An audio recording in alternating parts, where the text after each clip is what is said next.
So, new stories, and our text will be coming from the Old Testament. This is a beautiful story. We're gonna be knowing the story of the fifth king after David.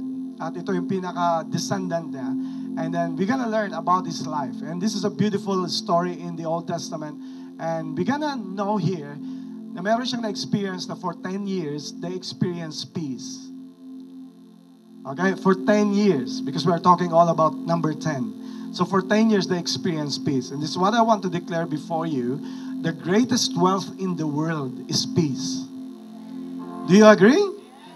The most expensive, or even I can say, no money can match the peace that passes understanding. Makamtan mo ang lahat kung wala ka namang peace, it doesn't matter.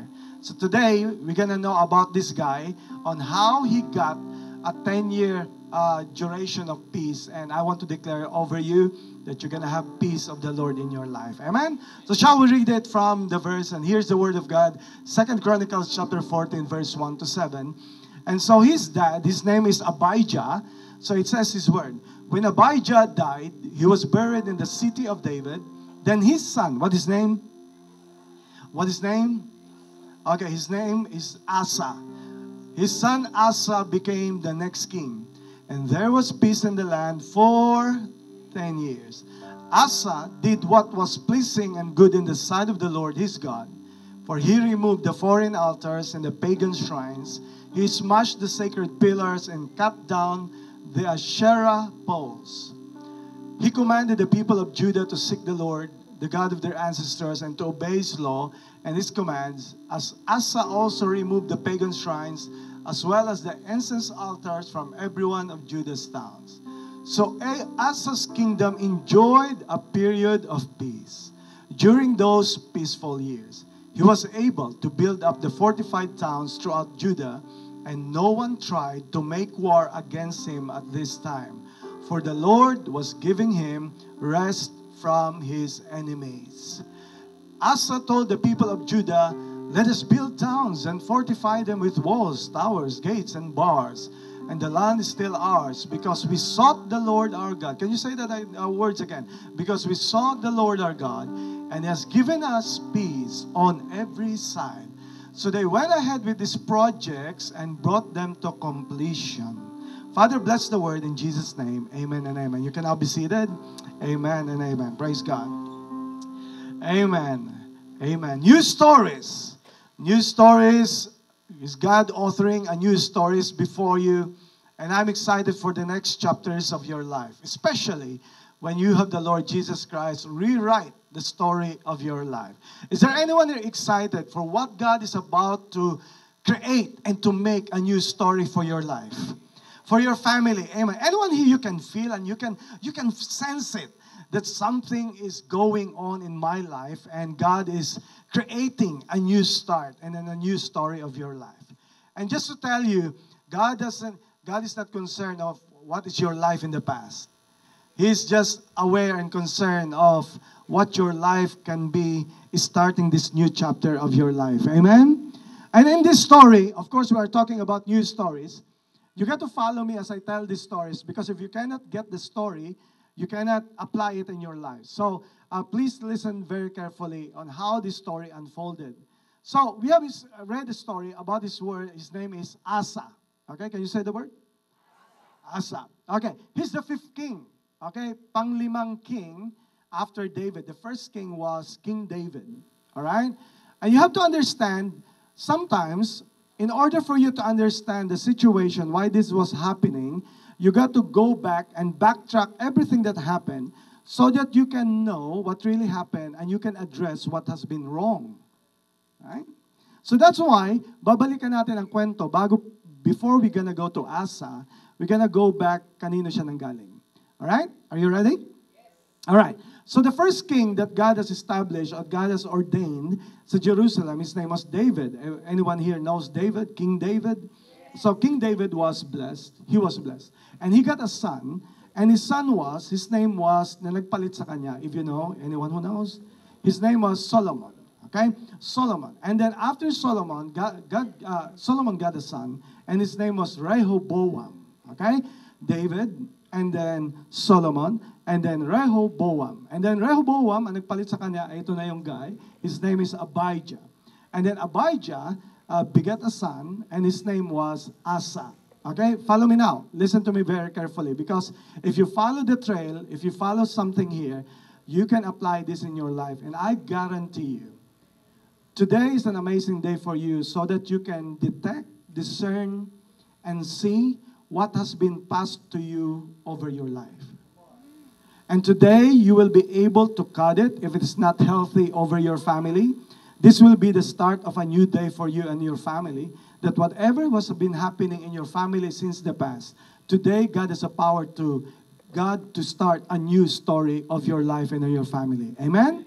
So that is why for today, you got to understand, si David is an amazing guy.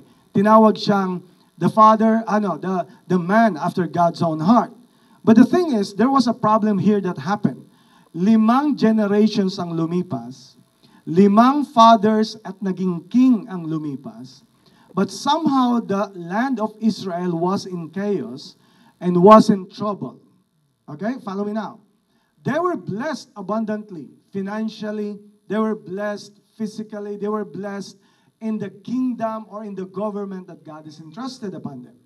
But you have to understand something happened here. You know the story. David committed a sin while he was a king. Okay? You got to understand that. And you got to realize that God is a forgiving God.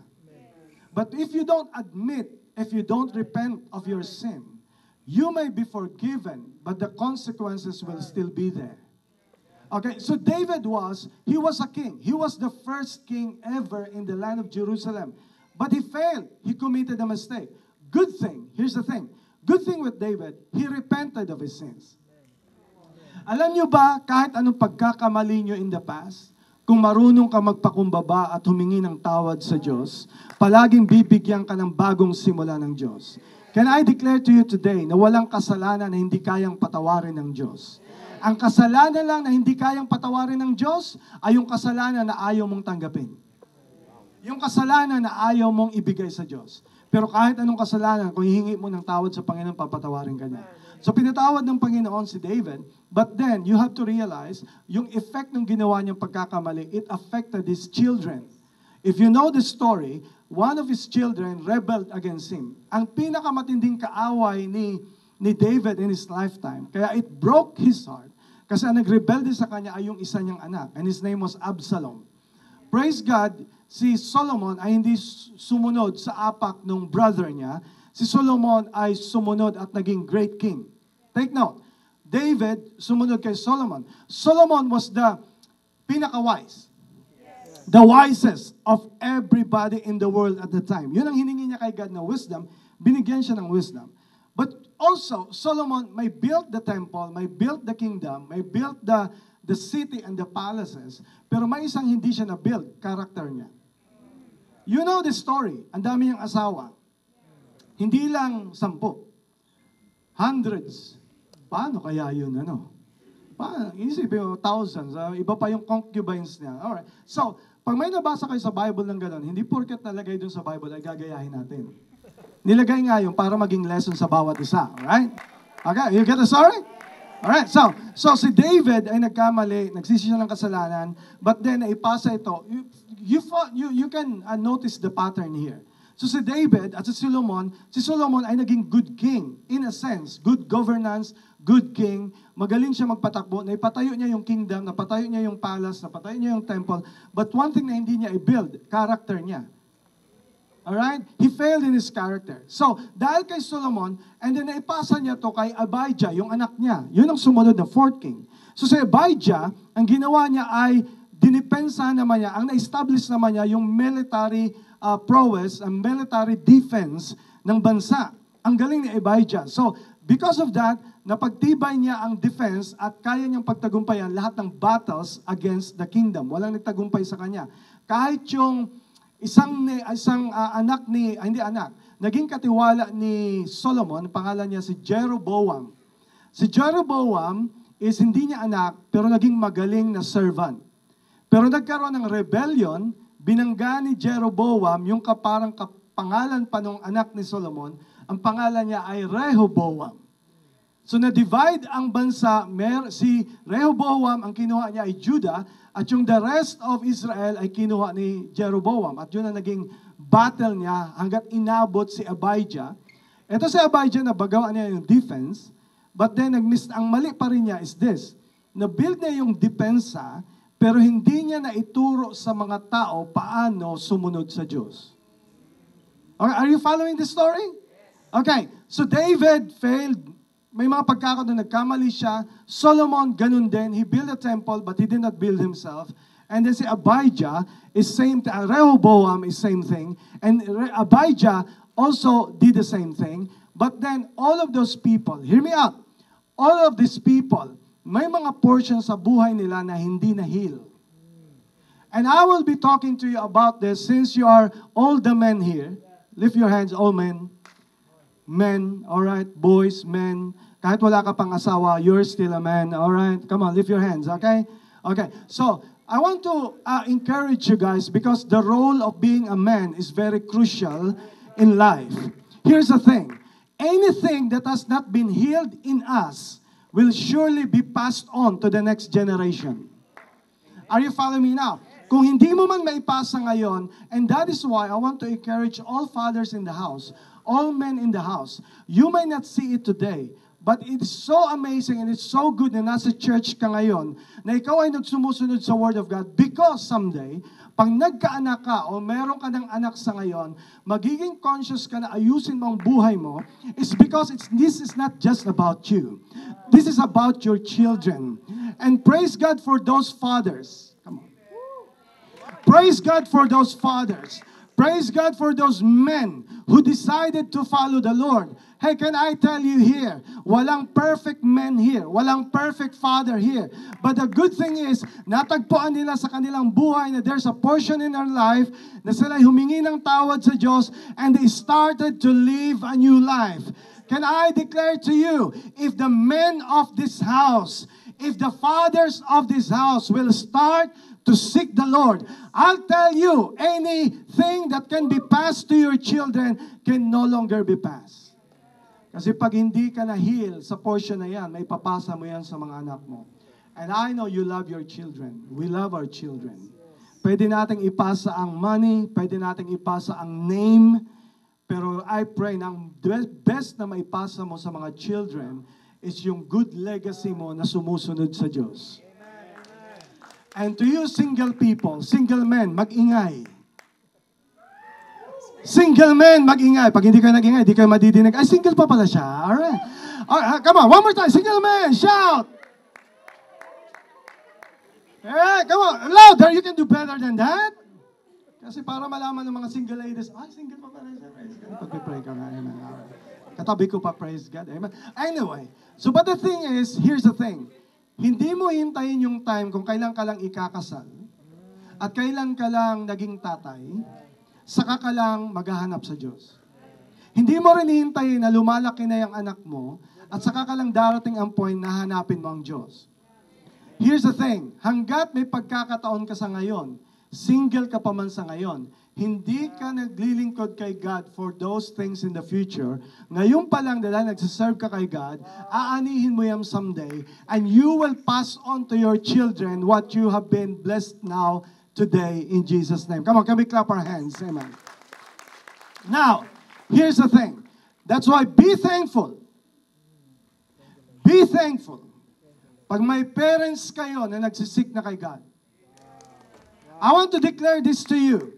Yung parents mo will never be perfect. They will never get it all right.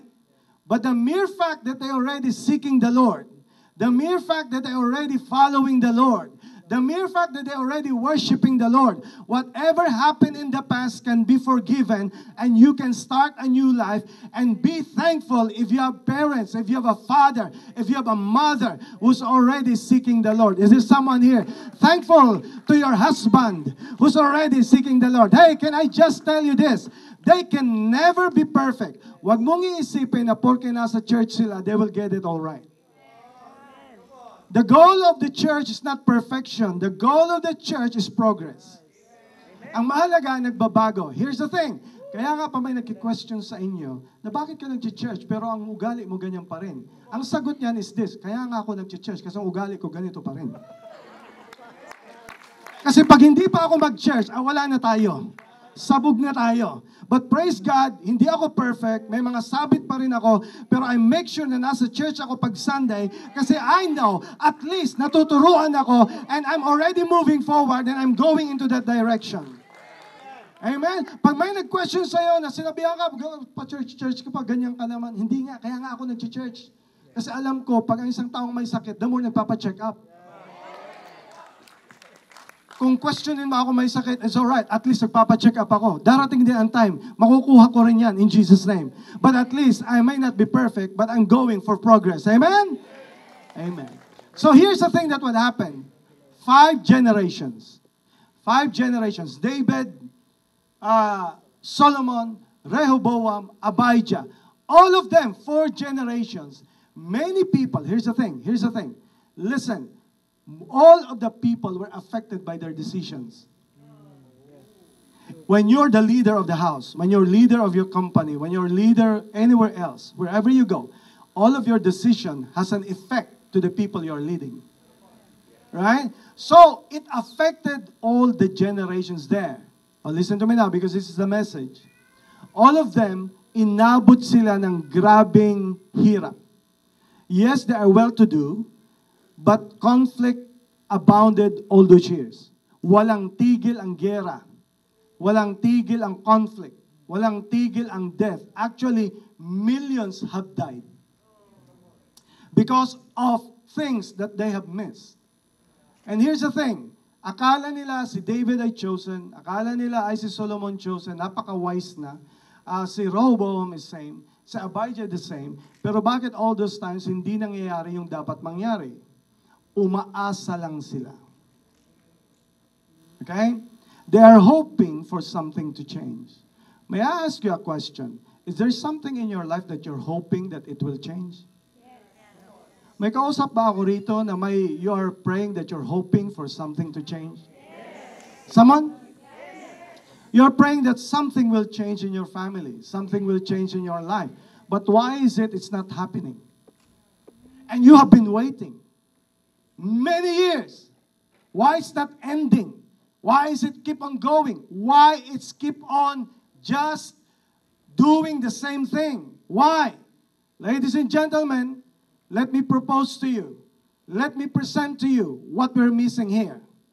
It's all because we miss what God is telling us what we need to do. David, Solomon, Rehoboam, Abijah, and here comes the 5th son and the 5th king. And his name is all those times, lahat sila'y umaasa. Ipinanganak ang pangalan nung panglima ay si Asa.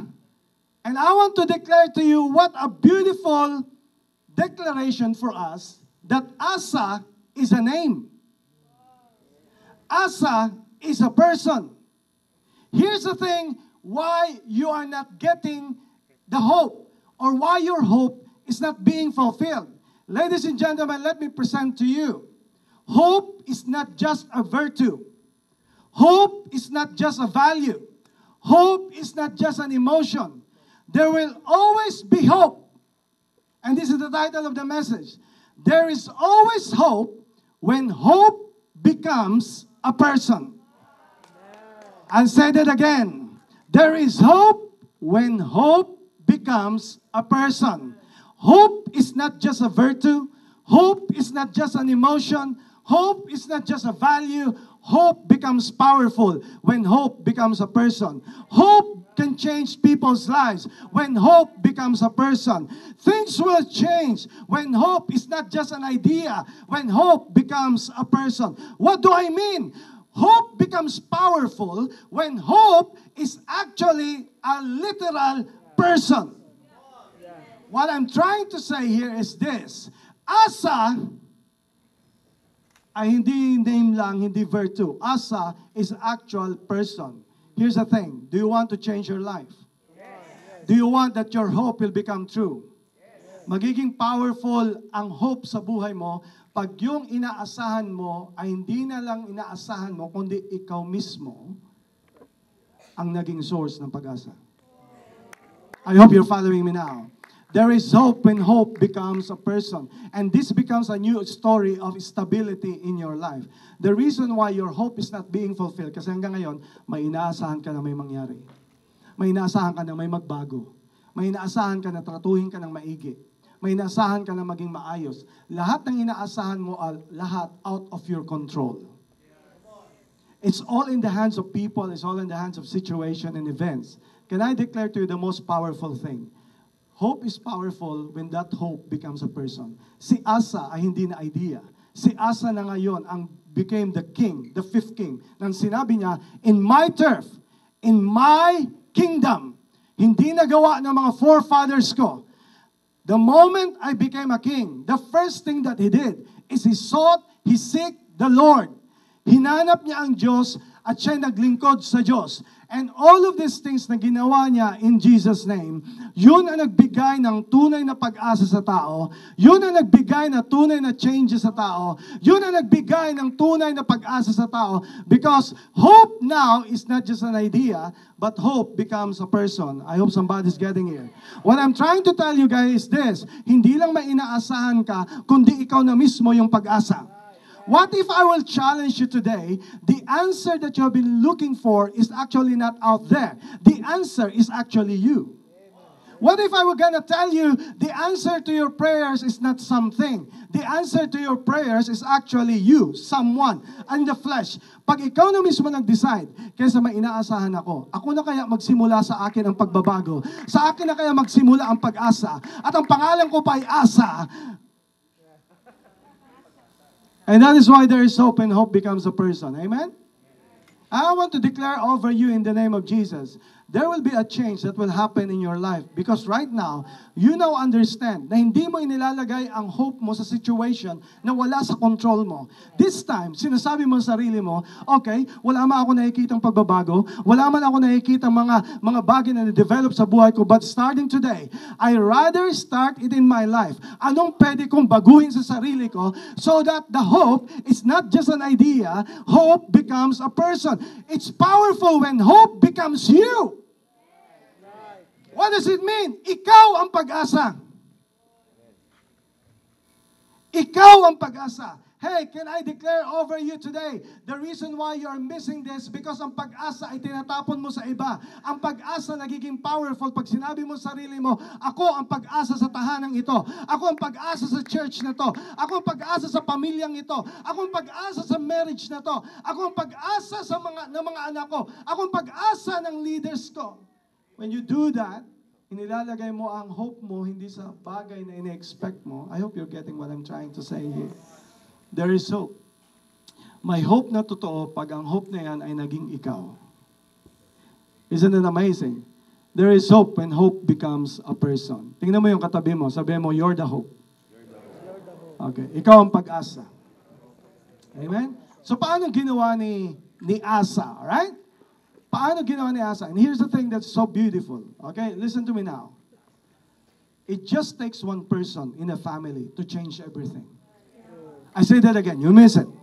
It just takes one person in a family to change everything. Oh, you didn't get it. I say that again. It just takes one person in a family to change the whole family. Just one person. How much more kung dalawa kayo sa pamilya? How much more kung tatlo kayo sa inyong pamilya? How much more kung apat kayo sa inyong pamilya? And can I declare to you today, it doesn't matter kung anong pamilya, anong nangyari sa pamilya mo, kung anong mga ginawa ng ninuno mo, kung anong mga bagay na nangyari na failures, pagkakamali, mga scandal or sinful things, trauma, it doesn't matter. As long as you gonna say, in my turf, in my life, it has to change. In my life, it got to change. I'm the answer that I'm looking for. Pag may nag-decide sa pamilya mo, kahit pag gaano ka-complicated ng family mo, may isa lang dyan na nagpipray kay God, may isa lang dyan na nagsusumamo kay Diyos. Can I tell you, hindi ka i-disappoint ng Panginoon. Hindi ka tatalikuran ng Diyos because yung desire mo sa family mo is legit and it's awesome and it's pleasing to the Lord. And therefore, ikaw ang nagiging hope ng family mo is because there is somebody who's seeking the Lord. And when you do that to the Lord, hear me out. Ang sabi dun sa word is that si Asa, what a beautiful name, ano? Hindi nila alam, Tagalog ay Asa. Okay? Okay, ang sabi niya, si Asa, ang pinaka-the best nun, he started to please and seek the Lord. Pag may isang persona sa pamilya ninyo na nagsisik kay God, I tell you, it's just a matter of time. When you accept the Lord Jesus Christ in your house, you will be saved and your house. Kasama ang buong pamilya mo in Jesus' name. It may not be overnight. Look at this. 5 generations have passed. Many people have been killed. Ba't pa pinatagal? Ba't pa pinaabot kay Asa? Buti na lang si Asa. Here's the thing. That's why I want to declare over you. Please don't underestimate yourself. Because God can do amazing things through your life. You may be the only Christian in your family. You may be a youth na ikaw lang umaatan dito pero hindi ka naunawaan ng family mo. Maaari ikaw ay young adult na hindi ka naintindihan ng parents mo, ng family mo. But can I declare to you, you may be a wife na ikaw pala ang Christian sa family mo. Maybe you are the daughter. Maybe you are the son. Maybe you are the husband. Maybe you are the granddad. But I want to declare over you, because you are seeking the Lord, the hope becomes a person now. And when hope becomes a person now, that hope will happen in just a matter of time in Jesus' name. That is why today I want to declare over you, to all your family, somebody here in your house is changing the story of your family in Jesus' name. Kaya nga nagkaroon ng peace sa land ni Asa. Sa kanya lang. Hindi sa panahon ni David. Hindi sa panahon ni Rehoboam. Sa panahon ni Asa. Why? Because sabi there was peace in the land for 10 years. Because Asa did what was pleasing in the sight of the Lord. How can I declare to you today, there is hope? Can you say that? There is hope. There is hope for your family. There is hope for your marriage. There is hope for your children. There is hope for your situation. There is hope, a solution for your conflict. There's hope for everything that's happening in your life. There is hope as long as that hope becomes a person. But if it stays only as an idea, an emotion, a value, a virtue, you're gonna keep on waiting and you will always be disappointed. When that hope becomes a person, it will change everything, because hope now is not an idea. Hope now is a flesh. Hope now is a person. Hope now is a real being, and that is you. So paano ginawa ni Asa? Paano ginawa niya? The first thing that he did is this. There is hope when you cut the cycle. There is hope when we cut the cycle. There is hope when we cut the cycle. Look at the cycle. David. Can you follow the cycle? David. Solomon. Mas grinabi ni Solomon. And then it passed to, hindi lang, nababanggit ko lang, yung mga men na nanindigan, pero yung mga na lost in the battle. Absalom died. He died. It broke the heart of David. And then there was a rebellion in the time of Rehoboam. Can you get the cycle here? Can I declare to you today that I am not just preaching here? I am here to just declare over you that there may be a curse that has been passed on to your life. There may be a cycle that has been ongoing in your life. But can I declare to you, just like Asa, in the name of Jesus, that in your term, in your heart, in your life, you're gonna say, kung broken ang family ko in the past, not in my watch, in my life, magbabago ang cycle in my life. Sa buhay ko, aayusin ni Lord. Sa buhay ko, sa pamilya ko, magiging iba ang pamilya ko. Kung may nakita ka mga bagay sa tatay mo dati, sa nanay mo, mga bagay na nag-cause ng trauma sa iyo, you can just declare, hindi ka magiging katulad ng past mo. Hindi ka magiging katulad ng nakaraan mo. You're gonna say, in my life, I gonna decide, I gonna be a good father, I gonna be a good mother, and my children will have an amazing thing with me. It's because there is hope when we cut the cycle. Alam nyo, ito yung nagpapagising sa marami sa atin, right? Di ba, totoo, you agree, nag-iiba ang lahat pag meron tayong mga anak. Dati pag wala pang mga anak, pwede pala gumawa ng mga kalokohan sa buhay natin, pero pag may mga anak na naiba na, right? Yung dating hindi nagtatrabaho, magtatrabaho. Kasi kita mo, hindi pwede magutom mga anak, right? And naiba lahat. And I want to declare over you, hindi lang ang bagay may bigay mo sa anak, material things. Ang pinakagrabing may bigay mo sa anak mo is paghanap sa Diyos. Why? Why? Because you are cutting a cycle. You are cutting a cycle. You are saying, kung may bagay na nangyari sa tatay ko, sa granddad ko, hindi ko na yan makikita in my life. Hey, can I declare to you, kung ang buhay mo in the past, puro poverty, puro kawalan, you can say in the name of Jesus, I want to break that cycle in the name of Jesus. Sa buhay ko, God will create a miracle in my life. At hindi ako maghihintay kung sinong tutulong. Hindi ako magsihintay kung sino ang magbabago sa buhay ko. Sa akin magsisimula ang pag-asa. Magtatrabaho ako ng maigi. Magiging honest ako. Mangangarap ako ng malakas. Mangangarap ako ng malaki. At sasabihin ko sa sarili ko, hindi na yung mga nakaraan na mangyayari sa buhay ko, but in my life, magbabago ang buhay ng anak ko in Jesus' name. Because you are cutting the cycle. Hey, cut the cycle. You don't deserve to have it in your life. Cut the cycle. Praise God, ang pangalan ng king ay Asa, hindi Pinasa.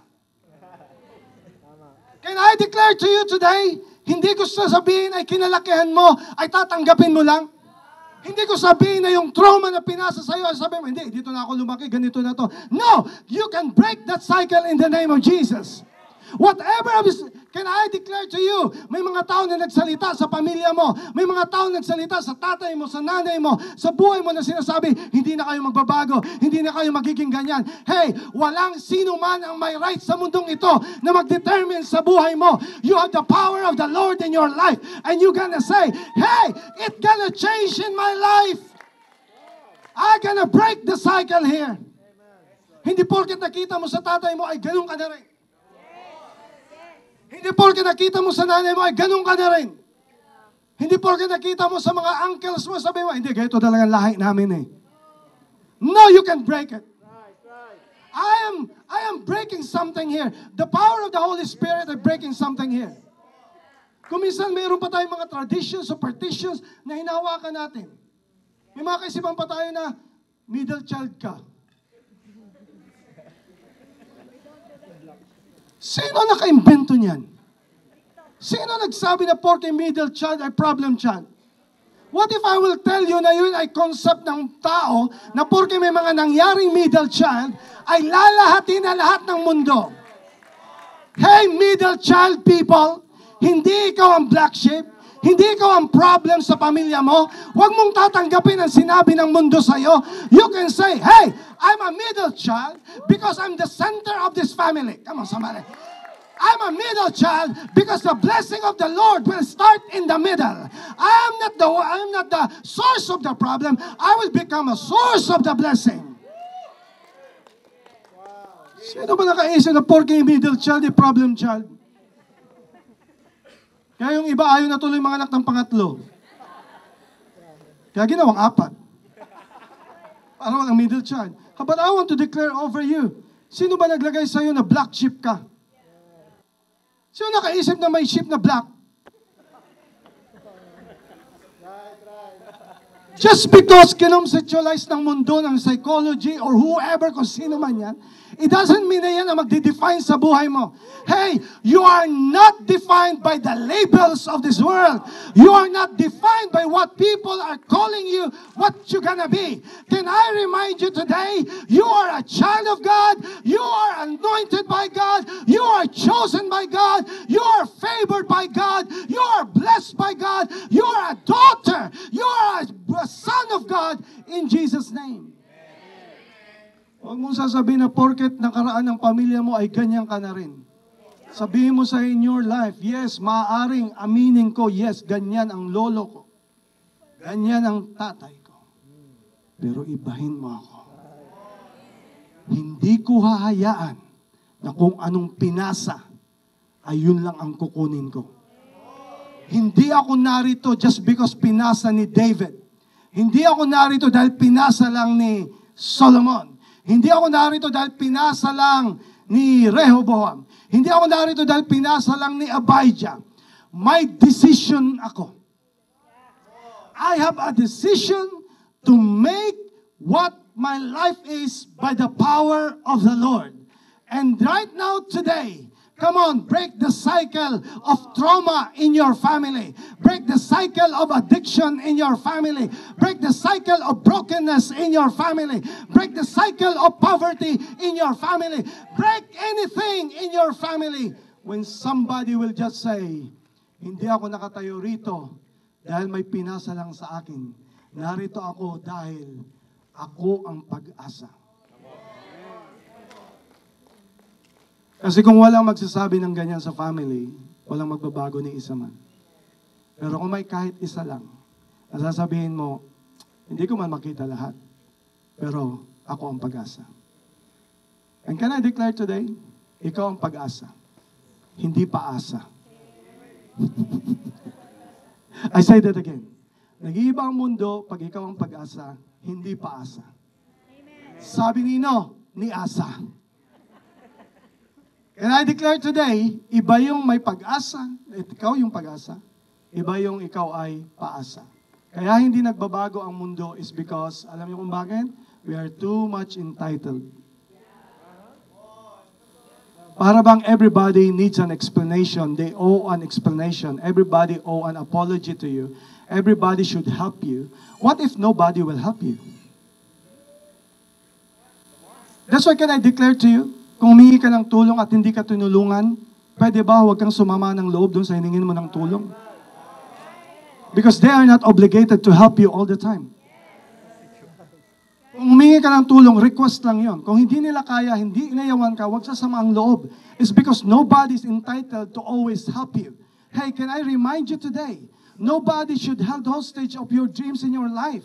Nobody should control it. Ikaw ang may kapangyarihan na magbago ng buhay mo. Because if you're always being entitled, nasabi mo, ay dapat tulungan ako ganito, responsibilidad nyo, dapat ganito. No, when you're gonna say, I'm gonna have a hold in my life at sa akin magsisimula ang pagbabago, therefore, ikaw ay nagiging pag-asa at hindi ikaw yung paasa.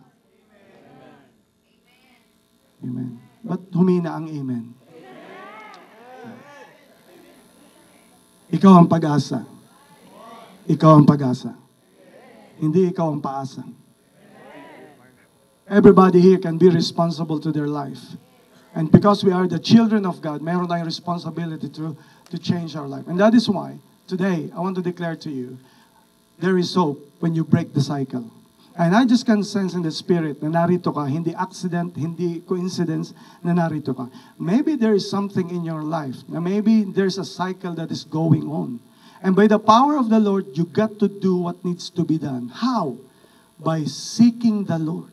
Pag hinanap mo ang Diyos at nagsimula kang sumunod sa Kanya, can I declare to you na si God ang gagawa ng paraan to break that cycle in your life? Amen. Can we clap our hands for Jesus? Amen.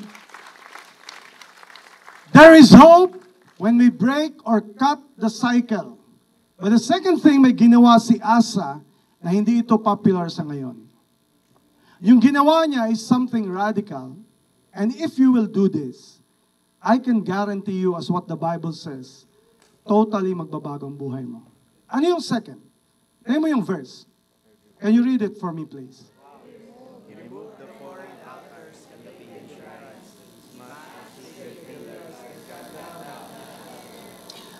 Ang ginawa niya una is, he cut the cycle, but the second thing is he removed. Oh man. No, nobody needs removal. Ayaw natin na may naaalis sa buhay natin. Pero what if I will tell you today, kahinayaan ng Lord na alisin yun sa buhay mo. The Lord allow it to be removed in your life because unless there's a removal of that thing, unless there's a removal of that relationship, unless there is a removal of those things in your life, you can never move on for what God has placed for you in your next season. Therefore today, can I propose to you? Kaya hindi nangyayari yung inaasahan mo kasi ang totoo, nandyan pa rin sa'yo. And God is telling you today, life will change not only by revival, it changed by removal. Today, can I declare to you, your life will change not just because of what you receive, but by what you remove in your life. I say that again. Your life will not change only by what you receive, by what you remove. Here's the thing. Nung tinanggap nyo ang bagong buhay ni Lord, you're so happy. Pero nagtataka ka, bakit mayroon pa rin nandyan sa buhay mo na hindi nangyayari? Is because hindi ka pa inaalis sa buhay mo na dapat alisin. Sabi ni Lord, you got to renounce it, you got to remove it. Ang pinakamasakit kasi sa lahat yung tanggalin. Ayaw natin na may tinatanggal. Pero you will agree with me, sometimes removal will change something in your house pag yun ay ni-remove nyo in your life. Alam ko lahat ng dito na mga naglilinis ng bahay, taas ng kamay kung naglilinis ka ng bahay. Kung nagtaas kayo, tingnan nyo yung katabi mo, uy, naglilinis. But you will agree with me, kahit anong linis mo ng bahay, kung hindi mo itatapon ang basura,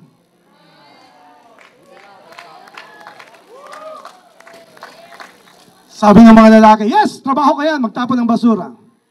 Alright, sino rito nagtatapon ng basura? Sino rito ang alam yung schedule ng tapon ng basura?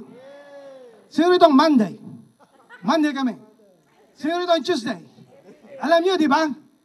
Kinokondisyon na yung sarili nyo na bago pa dumating yung truck, inaayos nyo na yung basura, kinikip nyo na, sinesegregate nyo na, kasi alam nyo, ang basura ay hindi dapat nag-i-stay sa bahay. Ang basura ay dapat tinatapon. Come on, somebody.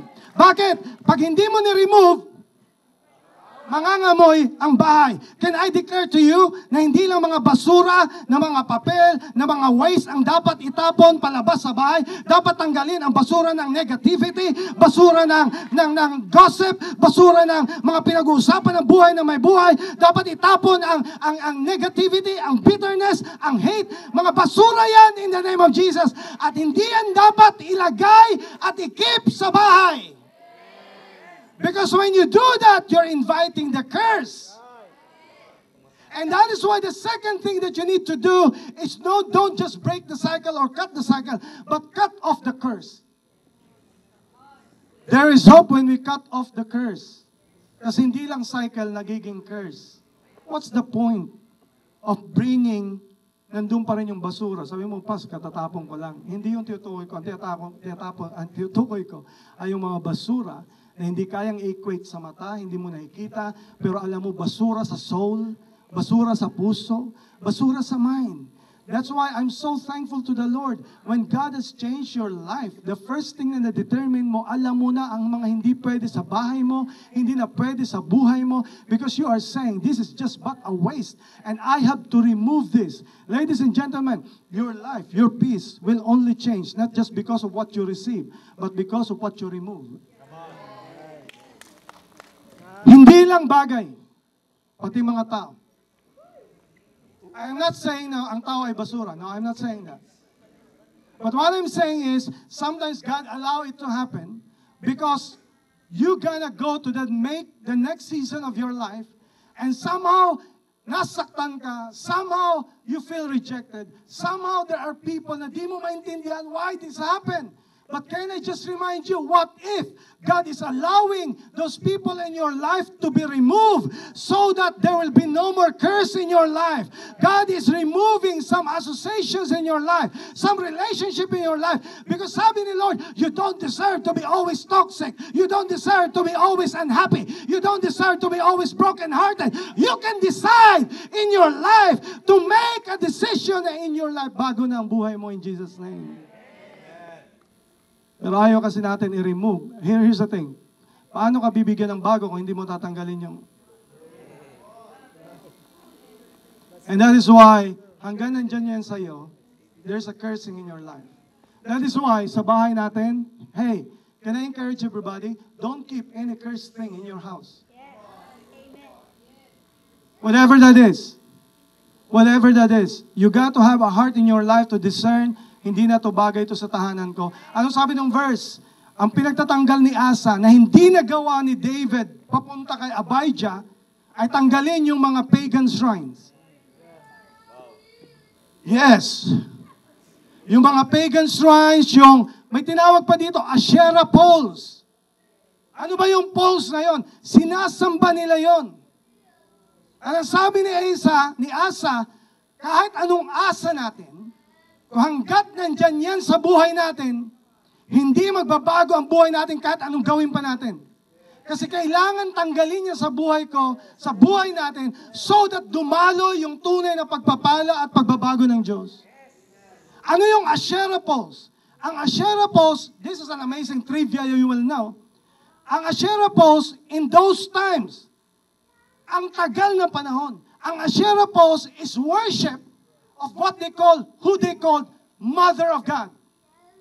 Si Asherah ay goddess of fertility. Ang other name niya ay Mother of God.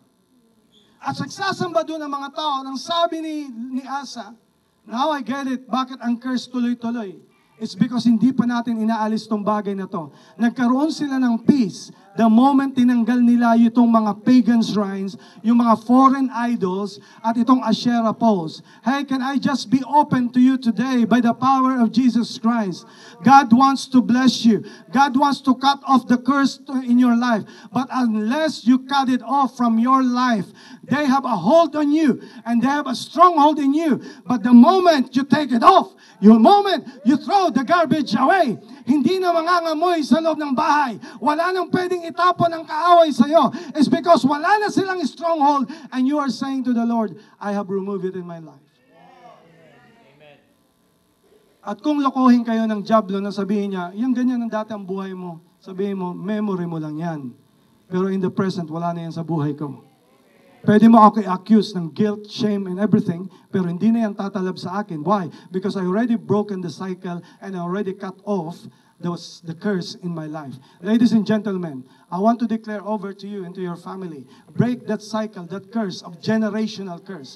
Ang curse kasi na ipapasa-pasa yan pag hindi na-heal yung tao. But today, praise God, you're here. You represent your family. Can I declare by the power of the Holy Spirit that God is breaking now the curse over your family, the curse of brokenness, the curse of poverty, the curse of sinfulness, the curse of shame. Anyone here na nabubuhay pa rin sa shame, hey, iba ka at ibago ang babaguhin ng Diyos. Magsisimula siya ng panibago sa buhay mo in Jesus' name. Come on, can we clap our hands for that? And the last one that he did is this. Ang ginawa ni Asa, can we show the verse? He commanded the people of Judah to seek the Lord, the God of their ancestors, and to obey His law and command.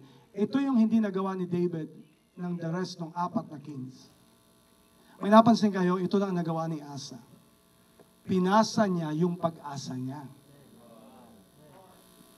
Si David naging man after God's own heart. Pero hindi niya naipasa sa mga tao.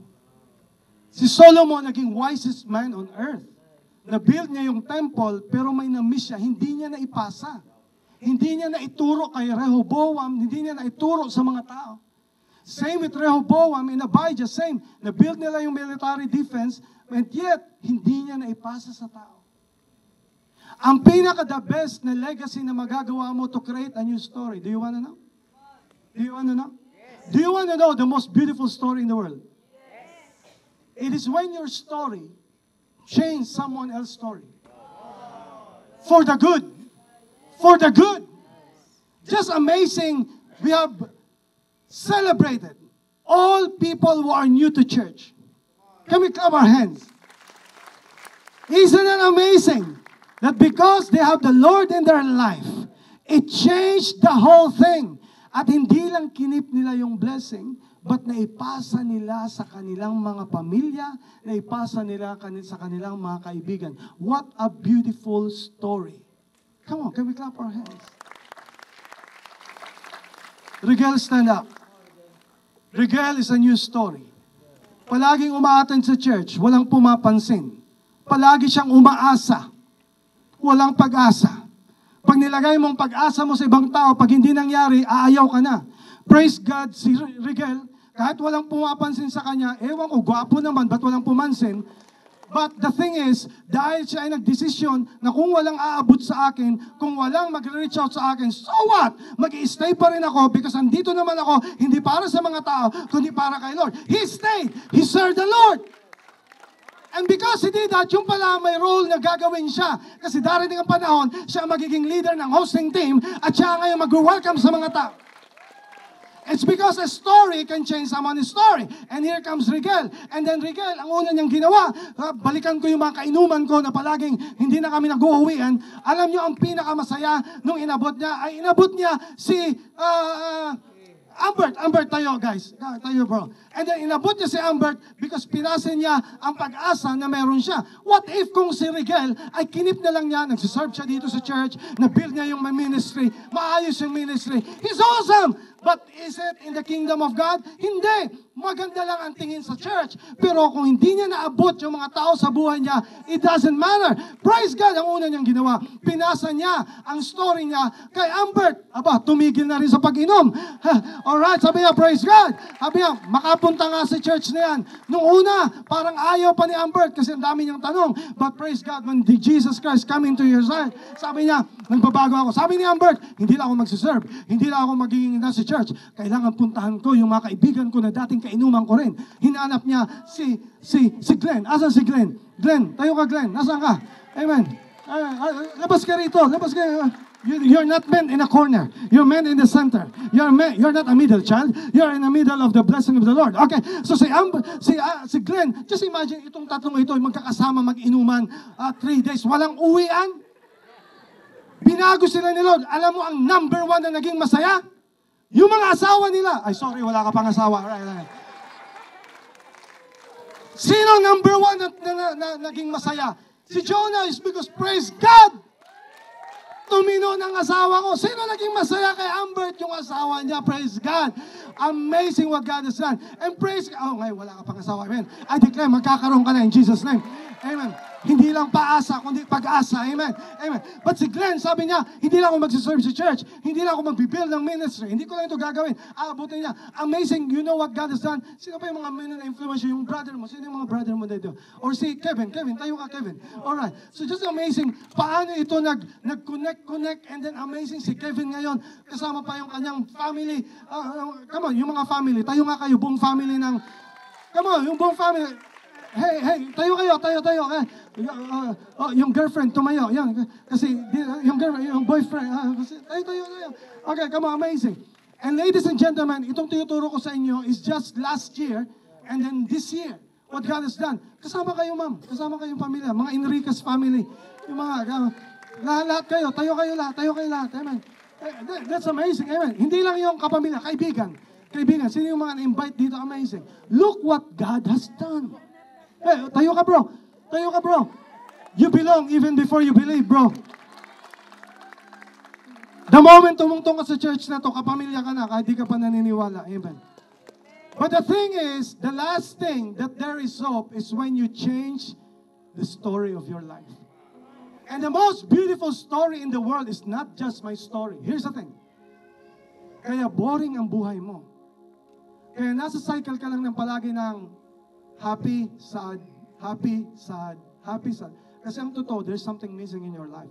Kasi ang story mo, it's all just about you.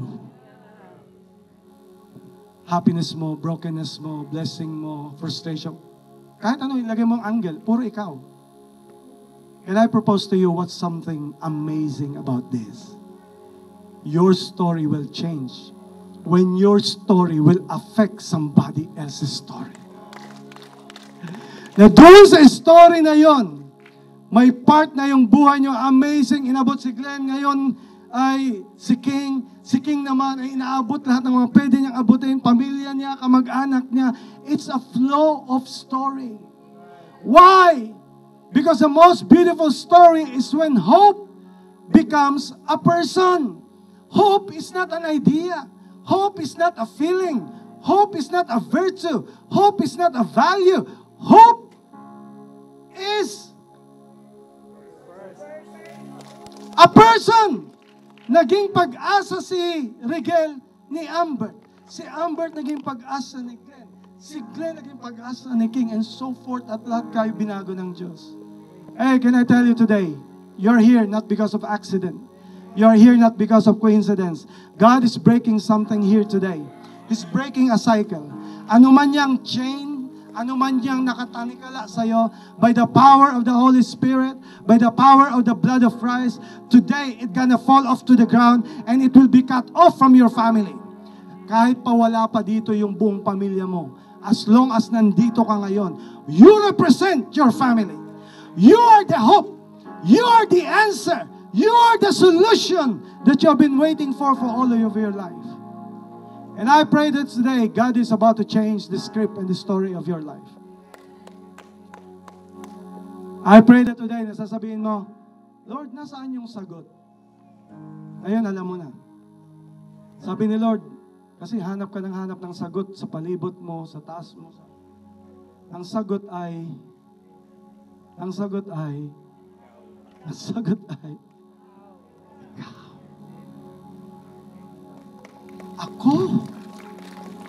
Ako? I'm weak, Lord. May pinanggalingan din ako, masama din ang past ko. Sabi Lord, it doesn't matter. Kahit pa anong pinagdaanan ng pamilya mo, kung ikaw ngayon ay magdesisyon na ikaw susunod sa Diyos, kaya kong baguhin lahat yan. May isa lang. Lord, asan yung kasagutan ng panalangin ko? Sabi Lord, ikaw. Lord, asan yung pag-asa na hinihintay ko? Ikaw. Pag ngayong araw na to, tanggapin mo sa sarili mo na ikaw ang matagal ng pag-asa na hinahanap ng Diyos sa buhay mo, everything will change in your family. Ano ulit ang message natin for today? There is hope when? Come on. There is hope when? There is hope when? Hope? When hope becomes a person. Ladies and gentlemen, church, I want to declare to you that hope really is a person, not you, not just you, not someone else, but the reason why that hope is so powerful, because today I can declare to you that hope is actually a person. That person was once the King of Kings and Lord of Lords in heaven. He came down on earth. He became a man, and his name, he's a person. He's not an idea. He's not a virtue. He's not a value. That man, that God became flesh, and he became a savior for us. He died on the cross. Ladies and gentlemen, that hope is a person, and his name is Lord Jesus Christ. He is the blessed hope. He is the only hope that you're longing for. And if you're losing hope today, sabihin mo ako, hindi ako pwede maging pag-asa, then I can point to you who is real, the person is, and that hope is His name, is Jesus Christ. Ladies and gentlemen, hey VIP, hey people of the Lord, the only hope, the reason why you have hope is because of Jesus Christ. Jesus Christ is your only hope. He died on the cross for you. He loved you. He blessed you. And because He loves you, there is hope. No matter what the world says, that there is no hope. So that's why today, can I just see a response from you? If that is you, can you just stand up in the power of the Lord? Oh, there is hope. Life within, so I'll pour out my praise. Yes, You're hope. worthy, God, you're worthy of all of it. Your promises never fail. I've got stories I live to tell. So I'll pour out my praise again. You're worthy, God, you're worthy of all of it. I've witnessed your faithfulness.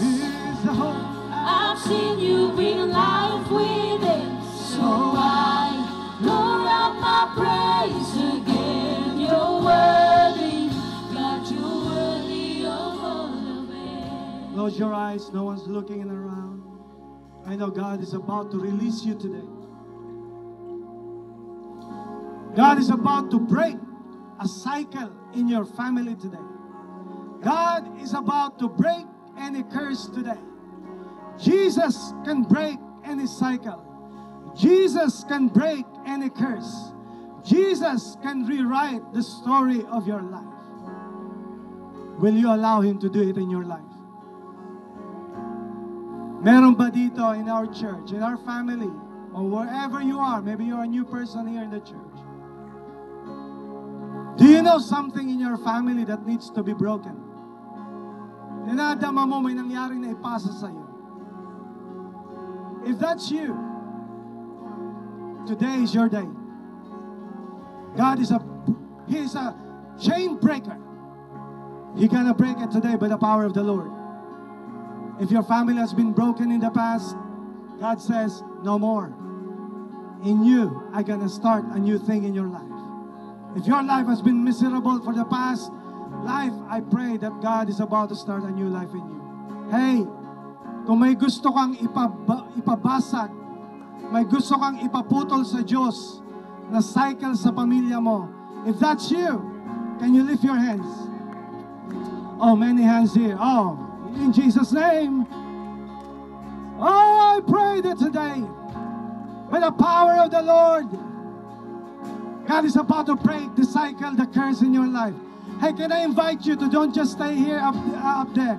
Can I invite you to come here as we sing the song? Come on, mean it in your life. You're good Come, and come. I've witnessed it. Come here in the front. You're strong and I've witnessed it. Pray. You're constant, I've witnessed it. And I'm confident I'll see it again and again. You love it, I've witnessed it. You heal it, I've witnessed it. You save it, I've witnessed it. And I'm confident I'll see it again and again. You're good and I've witnessed it. Yes, Lord. You're strong and I've witnessed it. You're constant, I've witnessed it. And I'm confident I'll see it again and again. You love and I've witnessed it. You heal and I've witnessed it. You save and I've witnessed it. And I'm confident I'll see it again and again. I've witnessed your faithfulness. I've seen you bring life with us. In the name of Jesus, when I touch this lady, hear me out. This lady in the front represents you. If you have encountered trauma in your family, brokenness in your family, if that's you, if I touch this woman, even as a good God, this will affect you in Jesus' name. Father, Lord, in the name of Jesus right now, there is a release. The Lord is about to break you from any curse, from any cycle. The Lord is starting a new thing and a new life in you. And I declare by the power of the Holy Spirit, God is creating a new story of your life. You are no longer defined by chapters. You are no longer defined by your failures and past. Even the lineage of your family, I break it by the power of Jesus Christ. And there will be a new start in your life in the name of Jesus. You are pure. You are kind. God has chosen you and He loves you so much in the power of the Lord in Jesus' name. Right now, all hands in this house, in the front, up to the back. Lord, in the name of Jesus, we break any curse. We break any cycle in the name of Jesus. I break by the power of the Holy Spirit that there is healing right now in the name of Jesus. Power of the Lord. A new start in the name of Jesus right now. Oh, He's breaking it. He's breaking it. He's breaking it. He's breaking it. He's breaking it. He's breaking it. He's breaking it. Woo! Victory in Jesus.